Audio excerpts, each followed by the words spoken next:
Bumili ako ng 4-layer milk storage. Nahihirapan na kasi ako sa gabi pag hihingi ng daddy si Scarlett. Sa sobrang antok ko, pag magtatakal na ako, akala ko nakashoot na yung scoop ng gatas, hindi pa pala.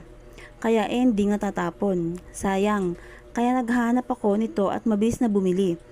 Pag umaadis din kami, hindi din namin alam kung saan maglalagay ng gatas. Alangan naman kasi din namin pati yung mismo lagay ng gatas ni Scarlett. Ha ha ha. Kaya hindi na ako mahihirapan magtakal ng gatas kasi itataob ko na lang. Lalo na pag umaalis kami. Sure akong masusulit ko to. At hindi ako mahihirapan. Available sa Yellow Basket sa mga may gusto. Kaya order na. Check out na mga mimura lang to.